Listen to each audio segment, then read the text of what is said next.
Episode की starting में हमें दिखाया जाता है जहां पर हमारा एमसी इधर उधर घूमने में लगा हुआ होता है और मन में सोचते हुए कहने में लगा हुआ होता है कि अचानक से मैं तो वहां पर बस आराम करने में लगा होता और मैंने वहां पर एक बच्चे की मदद की और अचानक से जब मेरी नींद खुली तो मुझे पता चलता है कि मैं तो चू फैमिली का सर्वाइवर बन चुका हूँ बिना किसी कारण के। क्या ऐसा पॉसिबल हो सकता है? ये सारी की सारी घटना जो भी मेरे साथ होने में लगी हुई है, जो दोनों के दोनों एक्सपर्ट मुझसे फाइट करने के लिए आए थे, वो उस बच्चे के कारण हुआ था। और जिस वक्त मैं सोने में लगा हुआ था उस वक्त उसने मेरा ब्लड इसलिए मेरे चेहरे पर यानी कि मेरे कपड़ों पर गिराया था और मैं तब से सोचने में लगा हुआ था कि मैं धोखे से किसी से मिल चुका हूँ और उन्हें गलतफहमी हो चुकी है। तो अब मुझे समझ में आया ये सारी की सारी गलती किसी और की नहीं बल्कि मैं उस बच्चे की है। उसके कारण वो मुझे चू फैमिली का सर्वाइवर समझने में लगे हुए हैं। लगता है कि आगे चलकर कई सारे ऐसे लोग होंगे जो कि मुझे मारने के लिए मेरा इंतजार कर रहे होंगे सामने वाले रास्ते पर। तो मुझे नहीं लगता कि मुझे इस तरीके से सीधे रास्ते पर जाना चाहिए और मुझे ये भी नहीं पता है कि आखिरकार वह कितने लोग होंगे। तो इसीलिए मुझे अपने कपड़े यहीं पर उतार देने होंगे वरना वो लोग मुझे पकड़ लेंगे और मैं यहाँ से बैठकर अपनी मौत का इंतजार तो नहीं कर सकता। मुझे कोई ना कोई रास्ता तो ढूंढना होगा। और सारे के सारे कपड़े उतारने के बाद वो अपना सारा का सारा सामान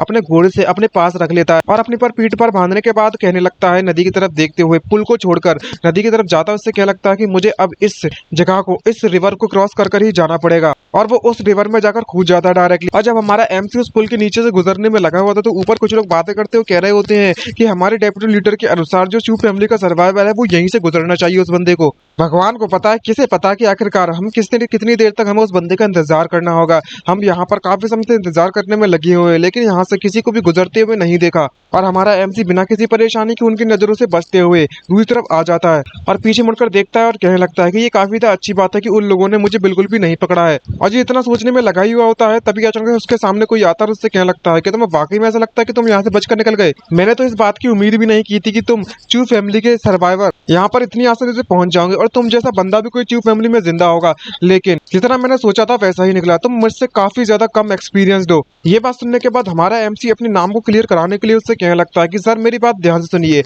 मुझे दूसरे के द्वारा सेट किया गया है और मुझे बिना मतलब के सो कॉल्ड सर्वाइवर बना दिया है, वो भी चू फैमिली का, जिसको मैं जानता तक नहीं हूँ। और तो और मेरा उस बंदे से कुछ भी लेना देना नहीं है और मैं कांगर सिटी से आया हुआ हूँ यहाँ पर। ये बात सुनने के बाद उस बुड्ढे को बिल्कुल भी हमारे एमसी की बातों पर भरोसा नहीं होता और उससे कहने लगता है कि मुझे कोई घंटा फर्क नहीं पड़ता कि आखिरकार तुम कौन हो, लेकिन ये काफी ज्यादा वेस्ट होगा कि मरते हुए इंसान से मैं इस तरीके से बातें करने में लगा हुआ हूँ। अब तो मैं जाकर मर जाना चाहिए। और तभी वो हमारे एमसी पर अटैक कर देता है लेकिन हमारा एमसी उसके अटैक को डॉज करने में कामयाब रहता है। लेकिन उस बुढ़ऊ की अटैक की पावर इतनी ज्यादा होती है कि उसका जो ब्रेन प्रेशर है वो जैसे ही नदी की तरफ गिरता है तो वहां पर जोरदार धमाके के साथ पूरा का पूरा पानी हवा में उछल जाता है। और इसे देखने के बाद हमारे एमसी की कतई फट जाती है और कहने लगता है ये तो हॉली स्पिरिट रियलमी पर है, वो भी 9th लेवल। इससे जीतने का तो मेरा कोई भी चांस नहीं है। लगता है कि मुझे जल्द जल्द बचकर यहाँ से निकलना होगा। तभी वो अपने दिमाग के घोड़े दौड़ाने लगता है और सामने उसे एक पहाड़ दिखाई देता है और कहने लगता है कि मेरी किस्मत वाकई में बहुत ज्यादा अच्छी थी कि मुझे ये पहाड़ दिख गए। तभी अंकल जी उससे कहने लगते हैं कि तुम्हें वाकई में इस बात का डर है कि तुम यहाँ से बचकर नहीं निकल पाओगे, लेकिन ये तुम्हारे लिए काफी देर लेट हो चुका है। क्या तुम वाकई में इस पहाड़ को चढ़ने के बारे में सोचने में लगी हुई हो? लेकिन मैं ऐसा होने नहीं दूंगा। और तभी वो दद्दू अपने मार्शल स्पिरिट विंग्ड टाइगर के साथ मर्ज हो जाते हैं और वह भी उड़ना चालू हो जाता है। वह एक ऐसा टाइगर है जिसके पास पंख हैं और वह उड़ते हुए हमारे एमसी का पीछा करने लगते हैं। लेकिन एमसी अभी भी पहाड़ पर चढ़ना जारी रहता है और वो दद्दू जी एमसी के पास पहुंच जाते हैं और एमसी पर अटैक करने वाले होते हैं उसे पकड़ने के लिए। लेकिन हमारा एमसी अपनी फुल रफ्तार से आगे बढ़ने की कोशिश करने लगता है और काफी सारी कठिनाइयों का सामना करने के बाद मन में सोचते हुए कहने लगता है कि नहीं, मैं यहाँ पर नहीं रुक सकता। अगर मैं इस बंदे से अपनी दूरी को ज्यादा से ज्यादा बनाकर रखता हूँ तो मेरे जीतने के जो चांसेस हैं वो काफी गुना बढ़ जाएंगे। सबसे पहले तो मुझे इस टॉप पर पहुंचना होगा। लेकिन जैसे ही वो टॉप पर पहुंचता है तो वो क्या देखता है कि वो विंग टाइगर उसके पास ऑलरेडी आ चुका है और वो हमारे एमसी को काटने के लिए बढ़ रहा है। तभी एमसी अपने मंकी किंग को बुलाता है और उससे कहने लगता है कि इस बार मैं तुम पे डिपेंड होता हूँ। तभी मंकी किंग भी उस बिल्ली पर अटैक करने लगता है और हुई पछाड़ उन दोनों की फाइट चालू हो जाती है कुत्ते बिल्ली जैसी। लेकिन हमारे एमसी के मुंह से भी खून निकलने लगता है और इस सारी की सारी सिचुएशन को देखकर मन में सोचते हुए कहने लगता है कि ये तो वाकई में बहुत ज्यादा पावरफुल था। ये और इसका मास्टर ड्रैगन टाइगर वह दोनों के दोनों 9th लेवल पर है हॉली स्पिरिट रियलमी के। लेकिन मास्टर ड्रैगन टाइगर के मुकाबले में ये बंदा बहुत ही ज्यादा पावरफुल है। इसमें कोई शक वाली बात नहीं थी कि जो हुआ सेंजी हुआ उसने मुझसे कहा था कि बीस्ट सेक्टर पर जाना तुम सिस्टमेटिकली सीख सकते हो टेक्निक्स को, फाइट करना और एक्सपीरियंस भी हासिल कर सकते हो। दूसरी तरफ हमारे एमसी को इस हालत में देखने के बाद अंकल जी उससे कहने लगते हैं कि तुम अभी भी जिंदा हो मेरे इतने पावरफुल अटैक को झेलने के बाद, जबकि मैंने तुमसे अपनी मार्शल स्पिरिट्स पर अटैक किया था। तुम तो वाकई में बहुत ज्यादा डेफिनेटली एक नंबर के जीनियस हो मार्शल आर्टिस्ट में। लेकिन ये तुम्हारे लिए कितनी ज्यादा पिटी वाली बात है क्योंकि मुझे तुम जैसे जीनियस को मारने में बहुत ज्यादा मजा आता है जो कि अर्ली स्टेज पर होते हैं, जिन्होंने अपनी लाइफ की शुरुआत की होती है। क्योंकि मुझे जीनियस से बहुत ज्यादा नफरत है और वो अपना गंदा चेहरा बनाते हुए हमारे एमसी पर अटैक करने के लिए बढ़ने लगता है। लेकिन तभी हमारा एमसी इस मौके का फायदा उठाकर उस पहाड़ से कूद जाता है, जिसको देखकर वो अंकल जी बहुत ही ज्यादा डर जाते हैं। और जब हमारा एमसी कूदता है तो उसके बाद वो उड़ने वाले बादल होते हैं और उन बादलों पर वह चढ़कर वहां से भागने लगता है और उससे कहने लगता है कि मैं तुमसे यार तुम्हारे साथ और फ्यूचर में फाइट नहीं करने वाला, मैं तुमसे बाद में नहीं मिलूंगा कभी भी। और जब वो इस तरीके से हमारा एमसी बचकर निकल जाता है तो उस बुढ़े को बहुत ही ज्यादा गुस्सा आने लगती है और उससे कहने लगता है कि तुमने मुझे यहाँ पर बेवकूफ बनाने की हिम्मत कैसे हुई, अगली बार तुम मिल, मैं तुझे जिंदा नहीं छोड़ूंगा। तभी बीच साइड के एंट्री गेट का सीन दिखाया जाता है, जहाँ पर सभी के सभी लोग स्टूडेंट वहां पर एंट्री लेने के लिए आए हुए होते हैं।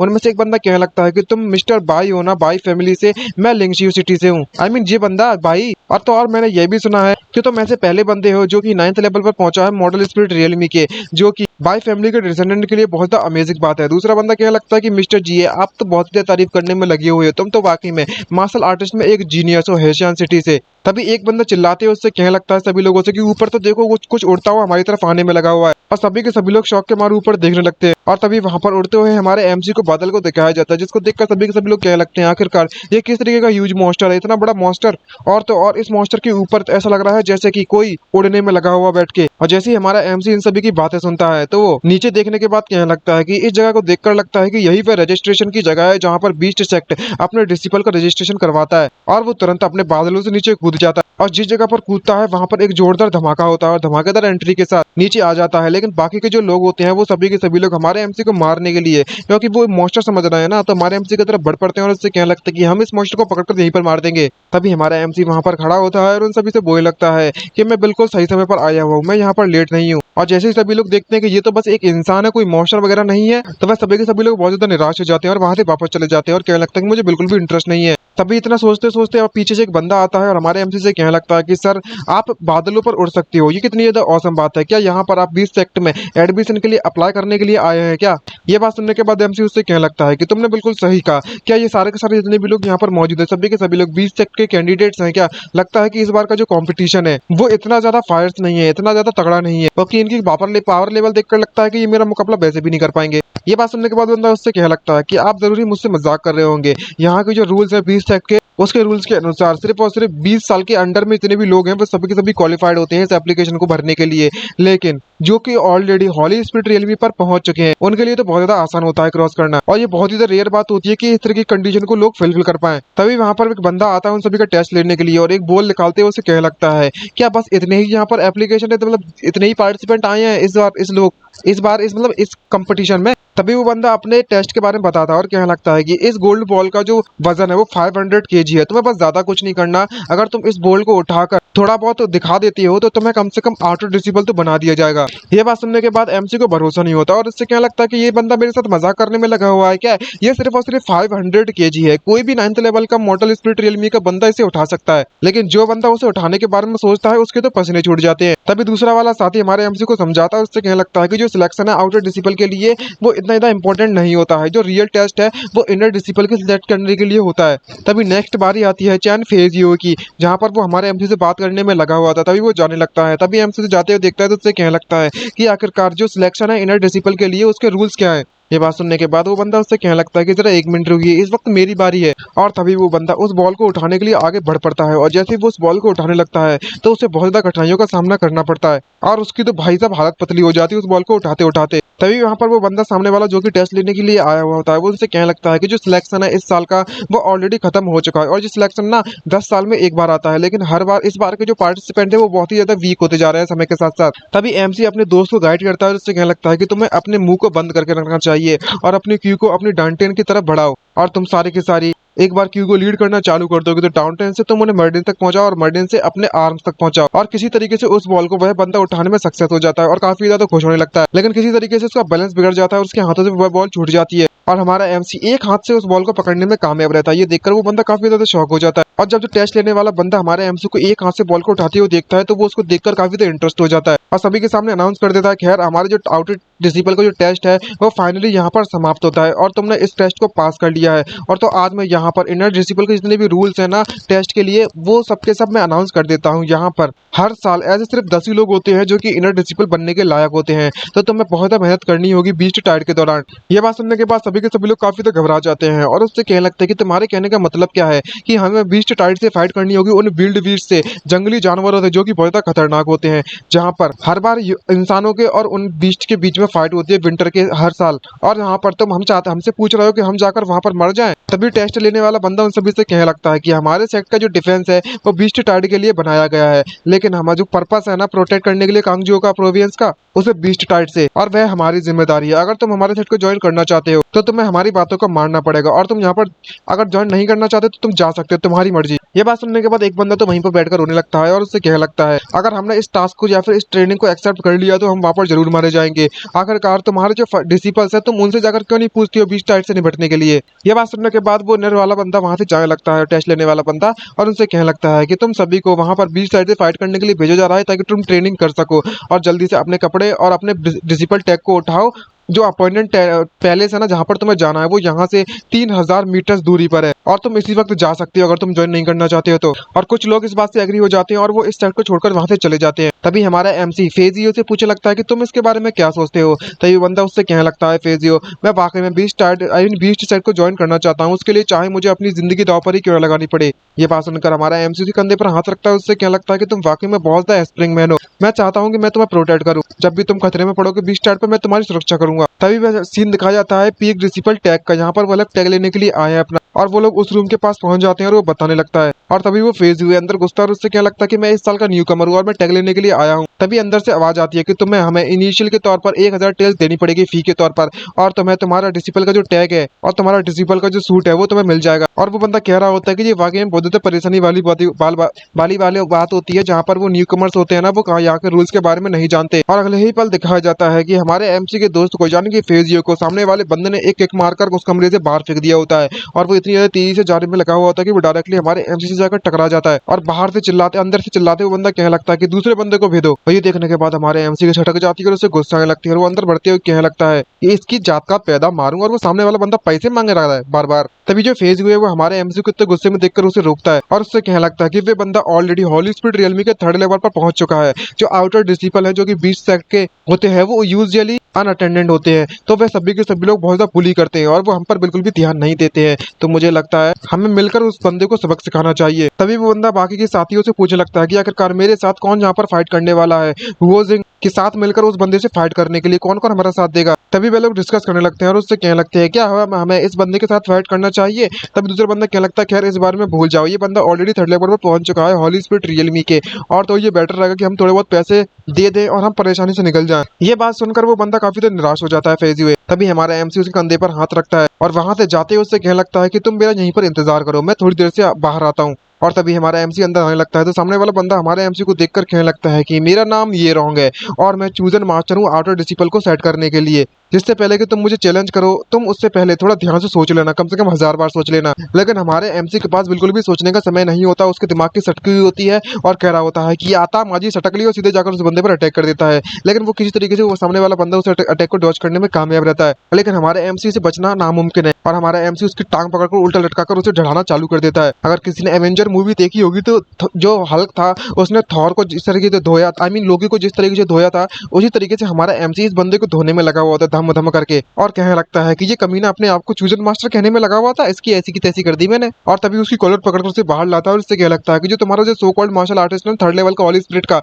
वो तो वाकई में बहुत ज्यादा कमजोर बंदा है, ये तो मेरे सामने भी नहीं टेक पाया। और जब इस तरीके से हमारे एमसी को उस बंदे को हराते हुए देखते हैं तो सभी के सभी लोग उसकी तारीफ करते हैं, उससे कहने लगता है कि जो हुओजिंग है वो वाकई में बहुत ज्यादा औसम बंदा है और कितने ज्यादा रितुतियस है, मतलब आई मीन कितना ज्यादा अच्छा बंदा है, हमें इसका धन्यवाद करना चाहिए। तभी हमारा एमसी वहां पर अनाउंस कर देता है और उससे कहने लगता है कि मेरी बात ध्यान से सुनो सभी के सभी लोग, मैं हुओजिंग ये लोग जो बिजनेस चलाया करता था उस बिजनेस को आज से मैं ले रहा हूँ, तो तुम सभी को 20 टेल्स देनी होगी पर पर्सन के हिसाब से पर डे में, वरना तुम लोग इसी बंदी की तरह तुम्हारा अंत होगा। यह बात सुनने के बाद वो फेज हुआ काफी ज्यादा सतर्क हो जाता है और तभी कुछ लोग आकर उससे कहने लगते हैं क्या हमने इस बंदे को यहाँ पर अपने सेवियर की तरह देखने में लगे हुए थे, लेकिन यहाँ पर तो उस रियोंग से भी ज्यादा रूथलेस निकला और गंदा बंदा निकला। तभी हमारा एमसी हंसता है उसकी तरफ कहने लगता है कि यहाँ पर कुछ भी अनकम्प्लिश नहीं हो सकता बिना किसी नॉर्मल स्टैंडर्ड के, हमें अपने हाथ पर तो चलाने ही पड़ते हैं। अब जबकि मैंने इसकी पोजीशन को अपने बना लिया है तो मुझे यहाँ पर रूल सेट करने होंगे। जो भी मुझे यहाँ पर हराने में कामयाब रहेगा वो भी मेरी जगह पर आकर बैठ सकता है और पैसे ले सकता है। और तभी वो फेजियो से लिस्ट मांगने लगता है, तो लिस्ट लेकर वो बताने लगता है अगर यहाँ पर कोई भी ऑब्जेक्शन नहीं है तो मैं सभी को एक एक करके नाम लेकर बुलाना चालू करूंगा। तभी वो वाला बंदा बाहर आता है और हमारे एमसी पर अटैक करने के लिए बोल पड़ता है और यह लगता है कि मैं तुम्हारी बात से बिल्कुल भी एग्री नहीं हूँ, मैं तुम्हें चैलेंज करूंगा। लेकिन हमारा एमसी उसके अटैक को रोकने में कामयाब रहता है और एक ही झटके में उसको वहीं पर पटक कर फेंक देता है। और नेक्स्ट बंदे को जुगो युआन को बुला, जहाँ पर पता चलता है कि जुगो युआन और कोई नहीं बल्कि में एक लड़की होती है और ये 9th लेवल पर है मॉडल स्पीड रियलमी की। जब हमारा एमसी उसे देखता है तो ठरक की नजरों से देखते हुए उससे कहने लगता है, ओ तो ये एक लड़की है क्या, तुम मुझे भी चैलेंज करना चाहती हो? तभी वो लड़की अपने 200 टेल्स उसे दे देती है, आई मीन 20 टेल्स, और हमारे एमसी से कहने लगती है कि मैं तुम यह देख सकती हूँ कि तुम कितने ज्यादा पावरफुल हो। अगर हम सभी के सभी लोग मिलकर तुमसे भी फाइट करें तो हम तुम्हें हराने में नाकामयाब रहेंगे। और जब हमें ये रंग से फाइट करने के लिए तुम्हारे साथ मिलने का एक मौका मिला था तब हमने उस मौके को गवा दिया है। तो सीधी सी बात है कि हम लोग हर दिन अपना पैसा तुम्हें देंगे। ये बात सुनने के बाद हमारा एमसी मन में सोचते हुए कहने लगता है कि ये लड़की वाकई में बहुत ज्यादा जेंटल है, मुझे लगता है कि फ्यूचर में ये लड़की काम आ सकती है। और वह बंदी यहाँ से जाने लगती है। तभी हमारा एमसी कहने लगता है कि एक अच्छा बंदा ये जानता है कि कब उसे सबमिट कर देना चाहिए और मैं तुम्हारा ख्याल रखूंगा फ्यूचर में।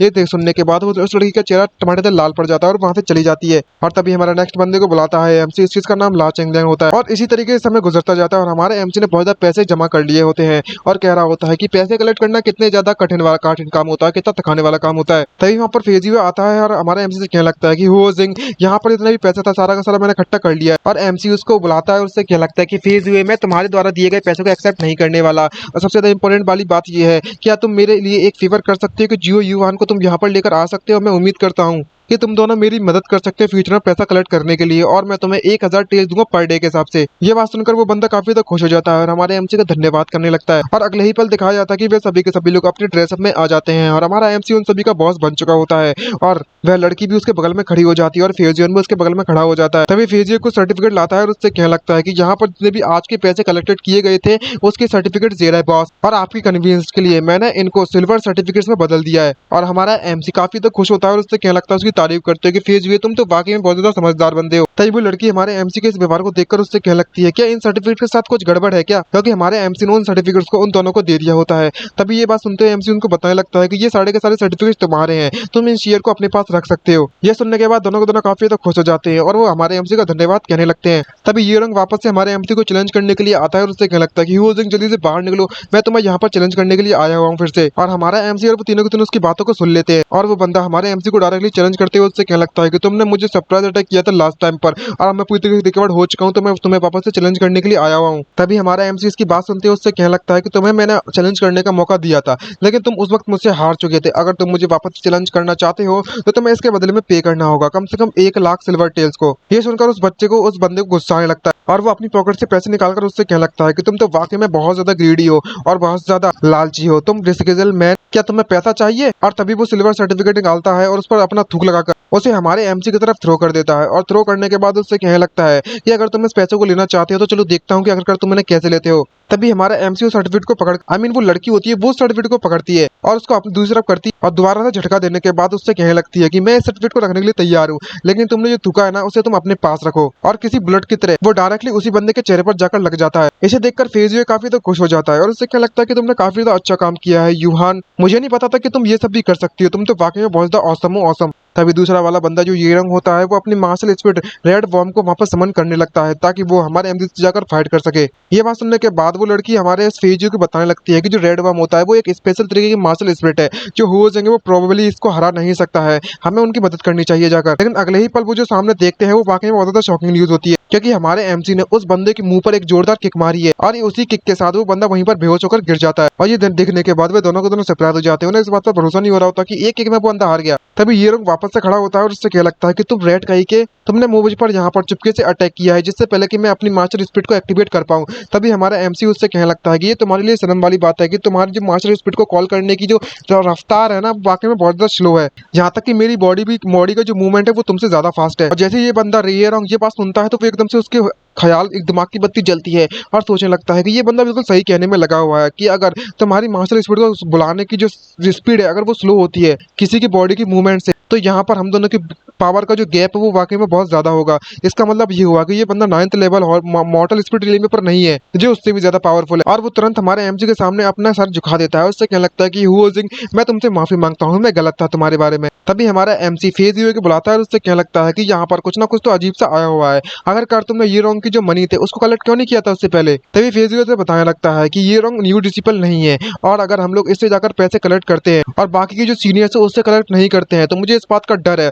कि जो रूल है वो ब्रेक हो जाएंगे, टूट जाएंगे। तभी हमारा एमसी हंसता है और उनसे कहने लगता है कि अच्छा, अब मुझे समझ में आया, अगर ऐसी बात है तो तुम जल्दी से जाओ, हम लोग न्यू कमर्स और सीनियर्स दोनों से पैसा कलेक्ट करेंगे, तब तो फेयर हो जाएगी ना ये बात। यह सुनने के बाद वो लड़की आगे आती है और कहने लगती है कि जो सीनियर आउटर डिसिबल्स हैं वो तुमसे काफी ज्यादा कमजोर है, ये बात तो मानना पड़ेगी, लेकिन अगर वह सभी के सभी लोग मिलकर हम पर अटैक कर बैठेंगे तो क्या होगा। तभी हमारा एमसी हंसने लगता है और उससे कहने लगता है कि तुम्हें चिंता करने की जरूरत नहीं है, अगर ऐसी बात है तो हम लोग न्यू कमर्स को भी इकट्ठा कर लेंगे, क्योंकि जो न्यू कमर्स है वो इतने पावरफुल नहीं है, लेकिन हम उनको नंबर को भरने के लिए काफी होगा, सीनियर्स को डराने के लिए, और हम इस तादाद में हारेंगे नहीं उनसे। यह बात सुनने के बाद फेजियो काफी सरप्राइज हो जाता है और उससे क्या लगता है, क्या तुम्हारा दिमाग पूरी तरीके से खराब हो चुका है, हम न्यू कमर्स से पैसे लेने में लगे हुए हैं, वो भी हर दिन, क्या तुम्हें वाकई में ऐसा लगता है कि वो न्यू कमर्स हमारा साथ देंगे। तभी हमारा एमसी उन दोनों को समझाता है और उन दोनों से कहने लगता है कि अगर तुम ये देखना चाहते हो, तुम एक बात भूल रहे हो कि अगर तुम्हारे साथ बुरा हो रहा है तो कोई दिक्कत नहीं है, सामने वाला झेल जाएगा, लेकिन अगर सामने वाले के साथ अच्छा हो रहा है और तुम्हारे साथ बुरा हो रहा है तो ये इनइक्वालिटी वाली चीज है ना, ये चीज को वो सामने वाला बंदा सहन नहीं कर पाएगा, और सबसे बड़ी परेशानी की जड़ तो यही होती है। और ये काफी तो अनफेयर हो जाएगा अगर न्यू कमर्स पे कर रहे हैं और सीनियर्स नहीं पे कर रहे हैं, और अगर ये न्यूज हम लोग फैला देते हैं तो फिर सभी के सभी लोग जरूर हमें ज्वाइन करेंगे। ये बात सुनने के बाद वो दोनों को दोनों काफी खुश हो जाते हैं और उससे कहने लगता है कि ऑसम हुओजिंग,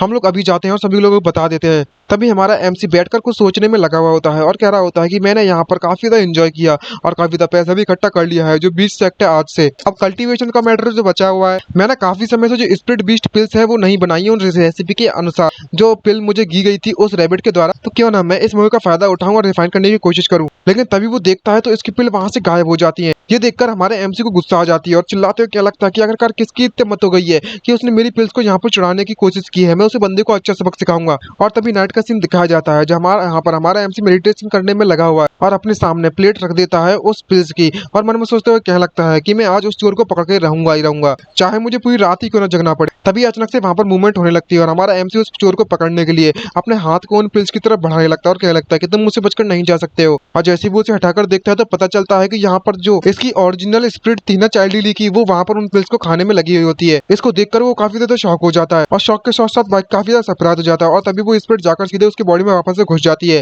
और जहाँ पर वो देखता है कि वो किस तरीके से पिल को खाने में लगा हुआ था, और कहने लगता है कि चाइल्ड ली की मार्शल स्पिरिट है, वो किसी भी तरीके से फाइटिंग में किसी बंदे की मदद नहीं कर सकती है, लेकिन अब ये इस तरीके से पिल को चुराने में लगी हुई है, ये कितनी ज्यादा डिटेस्टेबल वाली बात है। मैं इस चीज को बिल्कुल भी नहीं झेल सकता, भले ही वो पुनी हेमिस्टर उस चाइल्ड ली का स्पिरिट है, लेकिन इस बंदे को सबक तो सिखाना ही होगा। तभी वो अपने स्पिरिचुअल स्पेस को ओपन कर लेता है और जैसे अंदर जाकर देखता है तो वहां पर उसे बहुत ज्यादा मात्रा में एनर्जी निकलती हुई दिखाई देती है, और वो हेमिस्टर काफी ज्यादा डर चुका होता है और कप आते हुए कहने में लगा रहा होता है, मास्टर मुझे माफ कर दीजिएगा, भले ही मैंने आपकी पिल चुराकर आपसे खाई थी, लेकिन इसके बदले में मैं आपको स्पिरिचुअल की प्रोवाइड करवा सकता हूँ, आप मुझे माफ कर दीजिए। यह सुनने के बाद एमसी काफी ज्यादा खुश हो जाता है, उस हेमिस्टर के सर पर अपना हाथ रखता है, उससे कहने लगता है कि मैं तुम्हें इस बात के लिए ब्लेम नहीं करूंगा, लेकिन सच बात कही जाए तो मैं तुम्हारा धन्यवाद करना चाहूंगा। मेरा लेकिन एक क्वेश्चन है, मैं तो जो तुमसे पूछना चाहता हूँ, तुम तो बस एक हेमिस्टर हो, तो आखिरकार तुम इतनी ज्यादा स्पिरिचुअल क्यू को कैसे सेंड कर सकते हो। तभी वो हेमिस्टर उसे बताता है और कहने लगता है कि मैं गोल्ड डेव्यूरिंग हेमिस्टर हूँ और रैंक 8 है मेरी सभी के सभी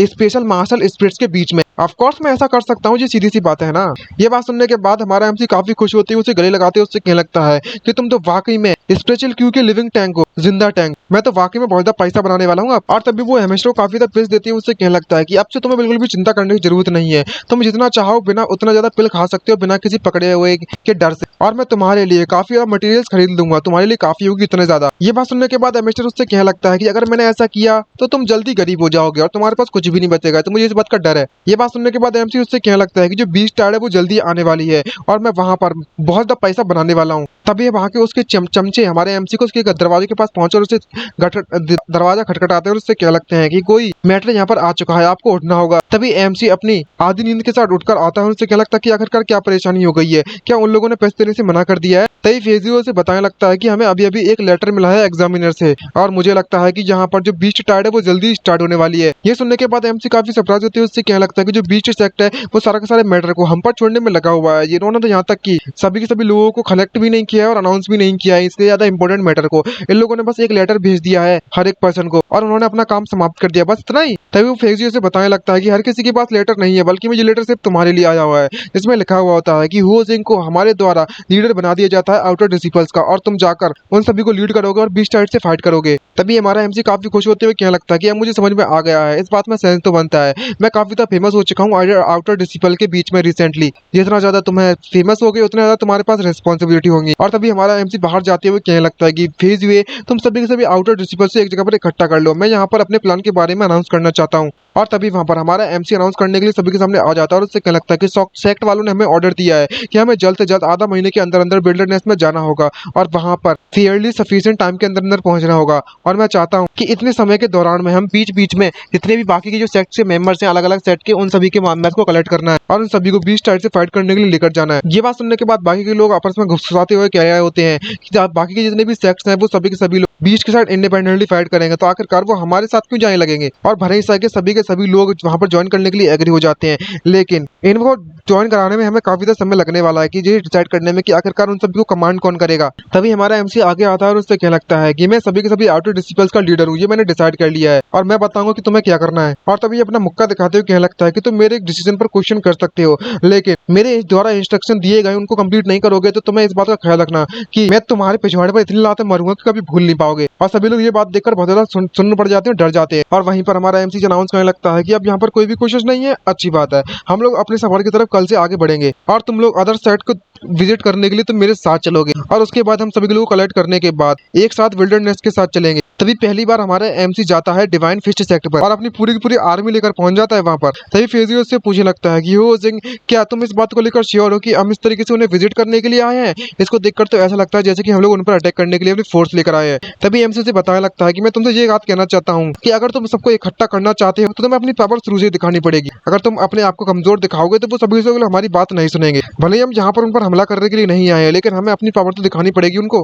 और तभी वो अनाउंस करने लगता है कि हम लोग यहाँ पर आ चुके हैं डिवाइन फिस्ट सेक्ट वालों, और वो ड्रम को बजाना चालू कर देते हैं। और तभी ये रंग उस ड्रम को जोर जोर से बजाना चालू कर देता है। ये बात सुनने के बाद अंदर के लोग बाहर आते हैं और देखकर सरप्राइज हो जाते हैं और चिल्लाते कहने लगते हैं कि आखिरकार यहाँ पर इतना ज्यादा शोर कौन मचाने में लगा हुआ है, कोई मरना चाहता है क्या। और जैसे वो हमारे एमसी की सेना देखता है तो उसकी फट जाती है और वह बंदा हमारा एमसी उसे लेटर देता है और उससे कहने लगता है कि मेरा नाम हुओ जिंग है और मुझे मास्टर के द्वारा ऑर्डर दिया गया है कि मैं सभी के सभी तुम्हारे वॉरियर से यहाँ पर मिलूं और हम लोग विल्डरनेस की तरफ बढ़ रहे हैं एक साथ मिलकर, और मैं सभी के सभी लोगों के इंचार्ज रहने वाला हूँ और मैं चाहता हूँ तुम्हारे लीडर के साथ ये ऑपरेशन डिस्कस करने के लिए डिटेल में। और जब वो बाकी लोग देखते हैं तो वो सरप्राइज हो जाते हैं और कहने लगते हैं कि जो बीस्ट सेक्ट के मास्टर के द्वारा से भेजा गया है। तो ये बताने लगता है कि हमारे आउटर डिसिपल्स के हमारे सेक्टर में आउटर डिसिपल का कोई भी लीडर मौजूद नहीं है, तो हमें अपने मास्टर को ये रिपोर्ट करना होगा और एल्डर्स को इमीडिएटली बताना होगा, तुम हमारा इंतजार करो। तभी ये एल्डर्स इस बात को सुनने के बाद काफी ज्यादा सरप्राइज हो जाता है और क्या लगता है कि आखिरकार तुम्हें किसने कहा था लोगों को ये बताने के लिए कि हमारे सेक्ट के द्वारा कोई भी लीडर को अपॉइंट नहीं किया गया, तुम बेवकूफ कहीं के। तुम्हें ये बात पता भी है कि जो बीस्ट सेक्ट है वो वहाँ यहाँ पर वेल ऑर्गेनाइज तरीके से आया हुआ है,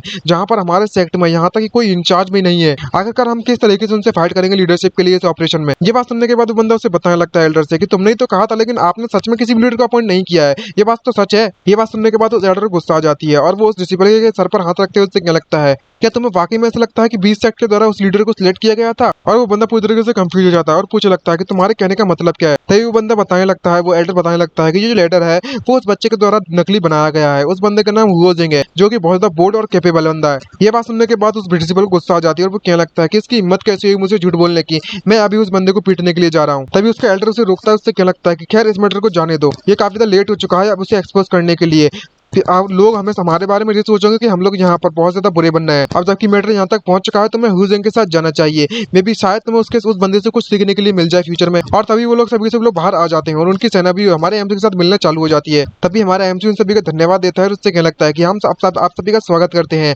हमें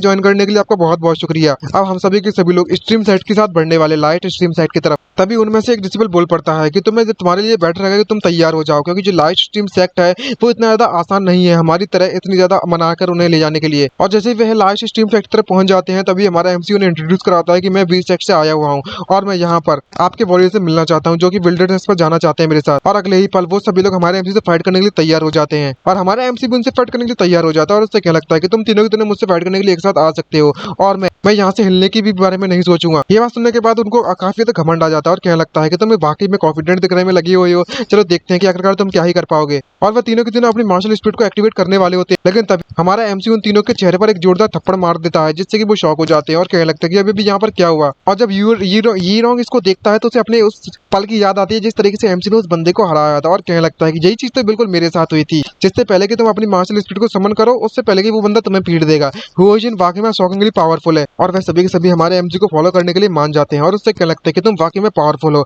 और जो बीस्ट सेक्ट है हम उस बंदे को फॉलो करने के लिए तैयार है गए हैं। हम लोग अपनी हार मानते हैं, हम लोग अपने सभी के सभी लोग को लेकर आते हैं और सप्लाई लेकर रेडी करते हैं, हम चलते हैं थोड़ी देर में। तभी फेजू इसको देखकर काफी खुश होते हैं, हमारे एमसी से कहने लगता है कि हुओजिन जो लास्ट वन है वो लोटस स्वॉर्ड सेक्ट है। तभी एक ये लोग बहुत बड़े पत्थर के पास पहुंच जाते हैं जिस पत्थर पर लिखा होता है लोटस स्वॉर्ड सेक्ट और वह सभी के सभी लोग उस पत्थर के सामने खड़े हुए होते हैं एक बहुत बड़ी आर्मी के बनकर। तभी हमारा एमसी उसको देखता है तो कहने लगता है क्या यही लोटस स्वॉर्ड सेक्ट है, लेकिन आखिरकार इसकी एंट्रेंस गेट कहाँ पर है। तभी पीछे से एक बंदा आता है और उसे बताने लगता है कि यहाँ पर कुछ ना कुछ ऐसी चीजें जिसके बारे में तुम्हें नहीं पता, क्योंकि जो लोटस स्वॉर्ड सेक्ट है उन्होंने अपने बेस को अंडरग्राउंड बनाया हुआ है। अगर हमें इस रॉक को मूव करना है तभी हम इसके एंट्रेंस को ओपन कर पाएंगे, फिर उनसे बात कर पाएंगे। और वो हमारा एमसी उस पत्थर के चारों तरफ घूमना चालू कर देता है। तभी फेजी उससे क्या लगता है कि जो रॉक है उसका वजन कम से कम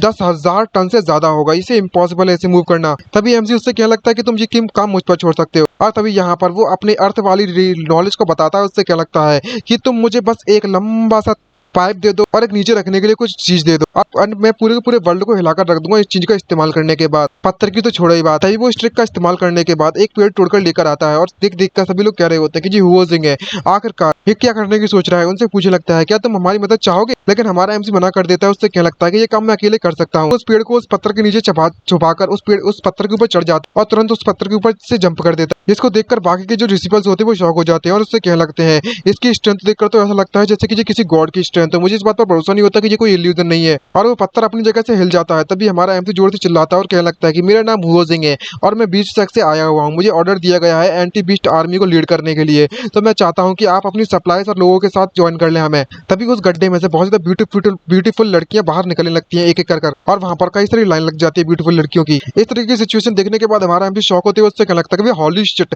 मैं तो इस बात की उम्मीद भी नहीं की थी कि यहाँ पर मुझे इस तरीके की फॉरेन ब्यूटी देखने को मिलेंगी इस वर्ल्ड में। तभी जो लड़की होती है इसका नाम वान लिंग होता है और जो डिसिपल है लोटस स्वॉर्ड सेक्ट की, ये इस तरीके का व्यवहार देखकर हमारे एमसी पर देखते हुए चिल्लाते उससे क्या लगता है कि आखिरकार तुम हमें किस तरीके से कहां पर घुड़ने में लगी हुई हो, आखिरकार किस बास्टर्ड ने हमारे सेक्ट की एंट्रेंस को इस तरीके से तोड़ने की डिस्ट्रॉय करने की जरूरत दिखाई है, जल्दी से वो बंदा आ गया है। तभी हमारा एमसी उससे क्या लगता है कि आपको जिंदा गुस्सा होने की बिल्कुल भी जरूरत नहीं है मिस, अगर आप इस तरीके से गुस्सा करोगे तो आपकी हेल्थ पर गंदा इफेक्ट पड़ेगा और मैं इसके आपके लॉस के लिए कंपनसेट करने के लिए तैयार हूँ। लेकिन ये बात सुनने के बाद लड़की उससे कहने लगती है कि लेकिन क्या। तभी एमसी बोलने लगता है कि उन जो बीस्ट टाइड है उससे फाइट करना हमारे लिए काफी ज्यादा अर्जेंट है, तो क्या आप हमारे साथ चल सकती हो और उन बीस्ट टाइड से पहले फाइट कर सकती हो। जब हम लोग वापस आ जाएंगे तो हम कंपनसेशन के बारे में बात जरूर करेंगे। ये बात सुनकर वो लड़की उससे कहने लगती है कि नहीं, अगर तुम यहाँ पर मारे गए तो आखिरकार कौन हमें पे करेगा। तभी हमारा एमसी फुल कॉन्फिडेंस के साथ उससे कहने लगता है कि तुम्हें चिंता करने की जरूरत नहीं है कि मैं मारा नहीं जाने वाला वहाँ पर, और मैं तुम सभी को एक पीस में वापस लौटा कर लाऊंगा, ये मेरी गारंटी है। ये बात सुनने के बाद पीछे से उस लड़की की एक लड़की और निकलती है और उससे कहने लगती है कि वांग लांग,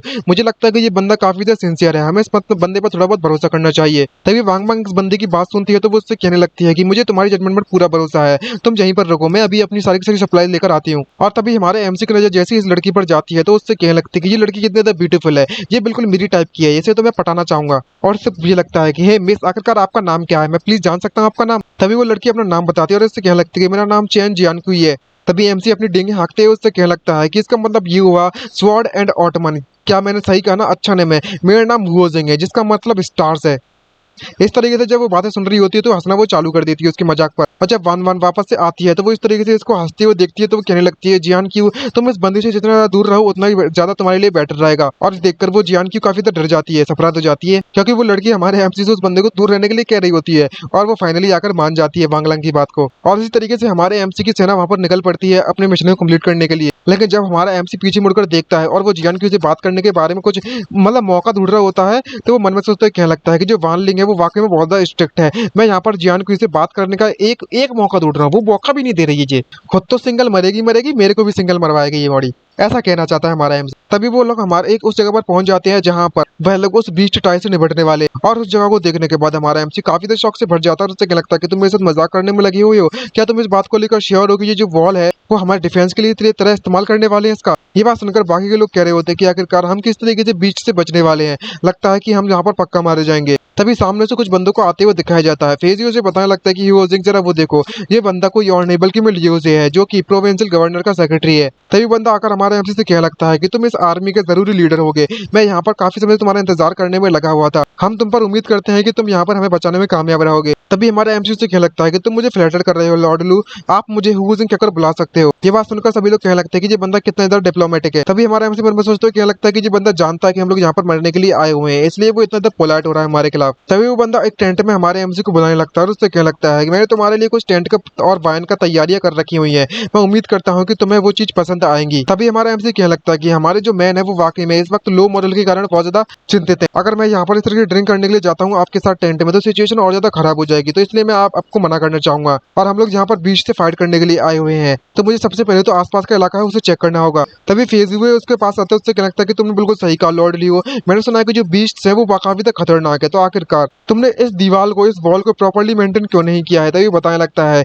कि हमने काफी ज्यादा ट्रीज को यहाँ पर लटका कर रखा हुआ है, इतनी ज्यादा धूल मिट्टी को, कीचड़ वगैरह को, लेकिन हमें यहाँ पर हार्ड स्टोन नहीं मिल रहे हैं आसपास। और अगर हम पहाड़ से पत्थर लाने के बारे में सोचते भी हैं और फिर अगर हम उन पत्थर को यहाँ पर लगाते हैं तो हमें उनका इस्तेमाल करने के लिए कम से कम 100,000 वर्कर्स की जरूरत पड़ेगी 5 किलोमीटर लॉन्ग वॉल को बनाने के लिए, और इसका खर्चा जो है वो कम से कम 50 मिलियन स्टेल चल जाएगी, और इतना पैसा बहुत ज्यादा हो जाता है। लेकिन अगर कांगजुओ प्रोविंस पर इन बीच ने अटैक कर दिया तो ये काफी तक खतरनाक वाली बात होगी। तुमने सही कहा ना। ये बात सुनने के बाद एमसी समझ जाता है, उससे क्या लगता है कि हाँ इसीलिए तुम्हारे जो ऑफिशियल्स है उन लोगों ने मार्शल आर्टिस्ट से यहाँ पर तुम्हारी जान बचाने के लिए कहा था। आखिरकार अगर तुम 10,000 मार्शल आर्टिस्ट को हर साल खो भी देते हो वो कम से कम 50 मिलियन टेल्स सिल्वर से तो बेटर ही है। ये बात सुनने के बाद बंदा घबरा जाता है और उससे क्या लगता है कि हमें इस टॉपिक को और ज्यादा कंटिन्यू करने की जरूरत नहीं है। क्या तुमने नहीं कहा था कि तुम यहाँ पर ट्रेन को चेक करना चाहते हो, मुझे दिखाने दो तुम्हें रास्ता। तभी हमारा एमसी कहने लगता है कि कोई जरूरत नहीं है, तुम यहाँ से पहली फुर्सत में निकल लो, तुम मेरी बहुत ज्यादा मूड खराब करने में लगी हुई हो। तभी बंदा वहां से जाने लगता है। तभी हमारे एमसी की नजर किसी चीज पर जाती है और उससे क्या लगता है कि लॉर्ड लू आखिरकार वह क्या चीज है। तभी वो बंदा उसे बताने लगता है कि ये वुल्फ का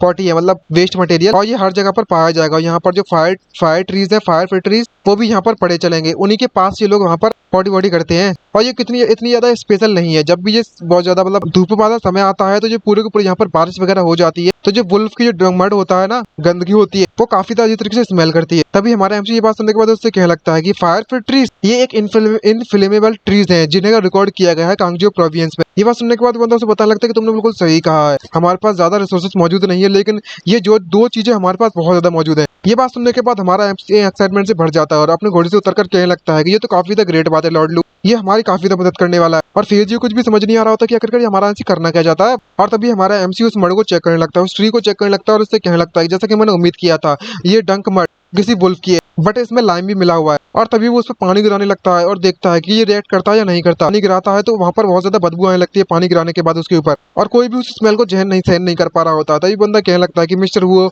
मुझे पता है कि मेरे पास ज्यादा पैसे मौजूद नहीं है, लेकिन तुम इस तरीके से मुझे इस स्मेल का इस्तेमाल करके टॉर्चर नहीं कर सकते हो। तभी हमारा एमसी कहने लगता है कि मैं तुम सभी को टॉर्चर नहीं कर रहा हूँ, लेकिन तुम्हें शायद पता नहीं है कि ये कितनी ज्यादा काम की चीज है, हम इसका सहारा कर एक नई वॉल बना सकते हैं। ये सुनने के बाद सभी के सभी लोग कंफ्यूज होते हैं और उससे कहने लगते हैं कि हु इज इन, आखिरकार हम लोग किस तरीके से इस काम को करने वाले हैं। दूसरा बंदा पूछता है हाँ बिल्कुल सही कहा इसने। तभी एमसी खड़ा होता है और उन सभी से क्या लगता है कि तुम सभी के सभी लोग मेरी बात ध्यान से सुनो, जितने भी martial artist below 9th level है मॉर्टल स्पिरिट रियलमी के, वह सभी के सब लोग जाकर फायर फिट ट्रीज को काटेंगे और वुल्फ की जो डंग मड है ना उसमें पानी मिलाएंगे, और जो लोग 3rd लेवल पर हॉली स्पिरिट के रियलमी से कम पर है वो सभी के सभी लोग जो एग्जिस्टेंस वॉल है उनकी फाउंडेशन को मजबूत बनाएंगे और लकड़ी का इस्तेमाल कर उस वॉल का फ्रेम बनाएंगे। और चैन फेज हुए, जाओ यूहान और ये रॉन और चैन जिंकुन और वांगले, तुम सभी के सभी लोग मेरी मदद करोगे सभी के सभी मार्शल आर्टिस्ट के वेपन्स को इकट्ठा करने के लिए। ये बात सुनने के बाद सभी शौक हो जाते हैं और चिल्लाते हुए कहने लगते हैं कि तुम हमारे वेपन्स को कलेक्ट करना चाहते हो इससे पहले कि हमारी जो फाइट है वो अभी तक स्टार्ट भी नहीं हुई है, क्या तुम चाहते हो कि हम लोग मर जाए। तभी हमारा एमसी इस बात सुनने के बाद घबरा जाता है और उससे कहने लगता है कि डैम इट, आखिरकार मैं इन सभी को कैसे एक्सप्लेन करूं कि आखिरकार किस तरीके से यहाँ पर कंक्रीट बनाया जाता है। तभी हमारा एमसी अपने वेपन को भी डोनेट कर देता है और उससे कहने लगता है कि मैं अपना वेपन भी इस्तेमाल करने वाला हूँ, अगर लोग मारे जाएंगे तो सबसे पहला इंसान मैं होऊंगा मरने वाला। ये बात सुनने के बाद सभी लोग देखने के बाद सरप्राइज हो जाते हैं। और तभी हमारा एमसी कहने लगता है कि अब समय आ चुका है वर्क करने का, हम लोग डेफिनेटली एक नई वॉल बना देंगे 10 दिन के अंदर अंदर, अगर तुम लोग वैसा करो जैसा मैं कहता हूँ तो। और इसी तरीके से उस वॉल को बनाने की प्रोसेस चालू हो जाती है। और तभी जियोनकिन हमारे एमजी की तरफ आती है और उससे कहने लगती है कि मिस्टर वो, मैंने अपने काम को खत्म कर लिया है। तभी उससे पूछ लगती है कि आखिरकार और क्या काम है जो मैं आपके लिए कर सकती हूँ, मैं आपका हर ऑर्डर मारने के लिए तैयार हूँ। तभी हमारा एमसी अंगड़ाई लेता है और उससे कहने लगता है कि ये तो काफी तो वेस्ट वाली बात होगी, अगर हमें तो मैं मैनुअल वर्क के लिए इस्तेमाल करूँ तो। ये बात सुनने के बाद वो लड़की काफी तो सरप्राइज हो जाती है और उसे कुछ भी समझ नहीं आ रहा होता कि आखिरकार ये हमारा एमसी कहना क्या चाहता है। तभी एमसी उससे पूछने लगता है कि कैसा रहेगा कि आखिरकार मैं तुम्हें एक सॉन्ग सिखाऊं और तुम अपने अपने कुछ दोस्तों को ढूंढकर उस सॉन्ग की प्रैक्टिस करो डेली, और देन उस सॉन्ग का इस्तेमाल कर तुम उस वॉल पर खड़ी होकर सॉन्ग को सबको सुनाओ। ये हमारे लिए काफी तो मदद वाली बात होगी। ये सुनने के बाद वैनगन उसके पास आती है और हमारा एमसी से कहने लगती है कि तुम्हें इतना ज्यादा एरोगेंट होने की जरूरत नहीं है। तुम्हें वाकई में ऐसा लगता है कि तुम जिनक्वान से बेटर ज्यादा सिंगर हो, ज्यादा अच्छा गाना गा सकते हो हमारी जिनक्वान से। तभी हमारा एमसी से कहने लगता है कि जो मार्शल आर्टिस्ट है वो पावरफुल होते हैं, और मार्शल आर्टिस्ट पावरफुल होने के कारण हम लोग यहाँ पर वॉल को बना सकते हैं, और ये इसे तोड़ना इतना ज्यादा आसान नहीं होने वाला। ये एक सॉन्ग की लाइन्स होती है और कुछ नहीं है। ये बात सुनने के बाद वानक्यू काफी खुश हो जाती है और उससे कहने लगती है कि इतना ज्यादा बुरा गाना भी नहीं था, और वे दोनों के दोनों मिलकर उस गाने को गाना चालू कर देते हैं। और जैसे ही वो उस गाने को गाना चालू कर देते हैं तो उनकी आवाज इतनी सुंदर होती है कि सभी के सभी लोग उस गाने को सुनते रह जाते हैं, और हर कोई उस गाने को सुनने लगता है। वो लोग उस दीवार पर तीनों के तीनों खड़े होकर उस गाने को गाना चालू कर देते हैं, और वह 3 लोग हो जाते हैं 2 से। और जब वे तीनों के तीनों गाना चालू करते हैं तो बाकी लोग जो आपस में मार्शल आर्टिस्ट होते हैं जिन्हें भी वो देख रहे होते हैं, वो उसके बारे में बात करते हुए हमारे एमसी के बारे में कहते हैं, आप एक दूसरे में बात करते हुए कि वो जो मार्शल आर्टिस्ट है ना 20 सेकंड का, वो बंदा हम मार्शल आर्टिस्ट के बारे में काफी ज्यादा अच्छी तरीके से जानता है। उसे पता था किस तरीके से हमें मोटिवेट किया जाए और हमें क्या चीज पसंद है। और अब मुझे ऐसा फील होने में लगा हुआ है जैसे कि मेरी पावर पहले के मुकाबले में काफी ज्यादा बढ़ चुकी है। और जब इनकी इस तरीके से बातें चली रही होती हैं तभी जो एक बंदा है वो हमारे एमसी को बुलाते हुए उससे कहने लगता है कि जरा उधर देखिए। तभी लीडर वाला बंदा हमारे एमसी की तरफ जाकर उससे काफी खुश होते हुए उससे कहने में लगा हुआ था कि मिस्टर हुओजिंग, आपने तो कमाल कर दिया, इसके बारे में तो हमने कभी पहले सोचा भी नहीं था। आप तो माइंड ब्लोइंग हो, माइंड ब्लोइंग। लेकिन हमारे एमसी को अभी भी चैन नहीं मिलता है और वो कहने लगता है कि चाहे कुछ भी हो जाए मुझे खुद इसकी पावर को अपने आप से टेस्ट करना होगा। और इसकी पावर को टेस्ट करने के लिए वो 5000 केजी तक की पावर से अटैक करता है उस वॉल पर। और इतना ज्यादा पावरफुल अटैक करने के बाद भी उस वॉल को कुछ नहीं होता, तो बाकी के जितने भी लोग वहाँ पर काम करने में लगे होते हैं सभी के सभी मार्शल आर्टिस्ट उसकी तारीफ करने लगते हैं और कहने लगते हैं कि ये कितने ज्यादा इनक्रेडिबल वाली बात है। और जब ये इनको ये बात पर पता चलती है तो वो काफी इमोशनल हो जाता है और बाकी के लोग रोते हुए कहने लगते हैं कि अगर यह वॉल पहले से यहाँ पर बनी हुई होती तो हमारे जो बाकी के जो साथी है ना अभी तक के वो यहाँ पर मारे नहीं जाते इस तरीके से। तभी हमारा एमसी उस बंदे के पास आता है और उससे कहने लगता है कि जो जा चुके हैं वो जा चुके हैं, हम उन्हें जिंदा तो नहीं कर सकते, लेकिन उनके गम में हम इस तरीके से बाकी के लोगों को भी तो मरते हुए नहीं देख सकते ना। तो अब हमें आगे बढ़ते रहना होगा और बाकी लोगों की जान बचानी होगी। तभी हमारा एमसी उस लॉर्ड ल्यू से कहने लगता है कि हमारे जो मार्शल आर्टिस्ट हैं वो फ्री में अपनी जान दांव पर तो नहीं लगा सकते। फिर यहाँ पर जितने भी जंगली जानवर होते हैं उनकी स्किन बाकी ज्यादा वैल्यूएबल होती है और उनकी बोन्स का इस्तेमाल हम वेपन बनाने के लिए कर सकते हैं।